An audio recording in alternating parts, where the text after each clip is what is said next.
If we deal with what we know to be historical, anthropological, and scientific truths, that Africans were the first human beings on the planet, and that Africans developed the first documented culture and civilization on this planet, we will find in the Nile Valley everything that constitutes a greatness within a people.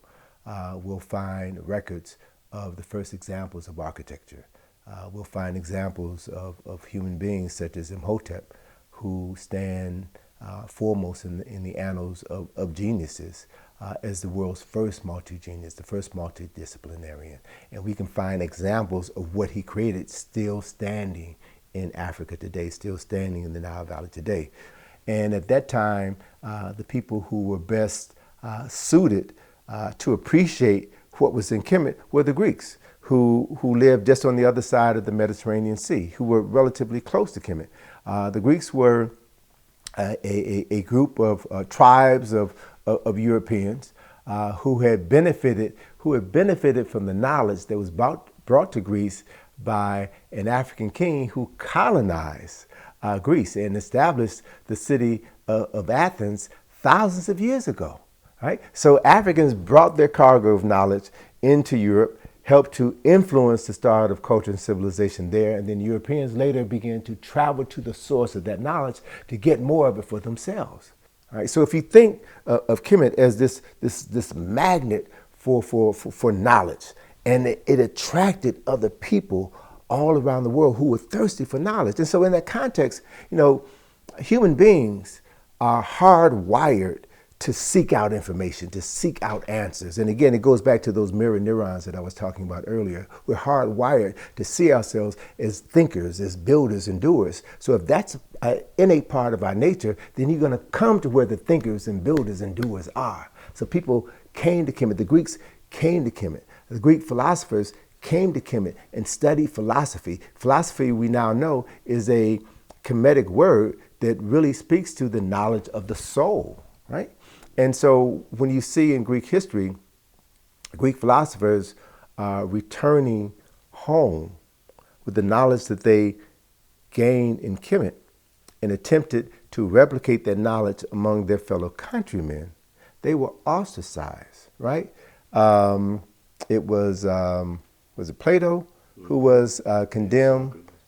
Socrates, yes, it was Socrates who was condemned to death for introducing new gods, new concepts of creators and creation into the minds of his fellow countrymen. It was Socrates who was condemned for corrupting the morals of the youth. In other words, introducing to a youthful population knowledge which was antithetical to the ruling class at that time.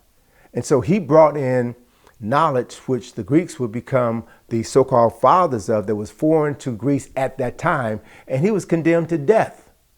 And more specifically, it was only after Alexander of Macedonia led a force into Kemet in 332 and conquered Kemet that set the stage for the decline of Kemet and the rise of Egypt. Egypt is a Greek word, Sphinx is a Greek word, pyramid is a Greek word, Pharaoh is an Asiatic word. So most of the words and concepts that we use to describe African people, places, and things are non-African words. So once you are conquered by someone else, they then reimagine your world through their own historical and cultural lens, right? Which is natural, right? Which is natural. And I'm not saying that there's anything wrong with that. That's just what they did. That's just what people do. So in establishing the University of Alexandria, it made sense then that for the Greeks who had conquered the known world at that time to then set up a base camp in the center of knowledge. That's in Kemet, in the northernmost part of Kemet, in the city that was renamed after Alexandria, right? And so they created the library there, where it was commissioned that a copy of every book be made. And then the original were kept in the library, and the copies were given back to the libraries from the European world where they came from. So this became the storehouse for knowledge. So after Greece fell, then the Romans were the next Europeans of power to rise, right, to ascend in this Game of Thrones. And they came in and conquered the Ptolemies, the Greek rulers of Egypt at that time, and they assume control of this information. So what you have for over almost 2,000 years is what we could refer to today as gentrification. White folk moving into a black neighborhood and remaking everything in their own image.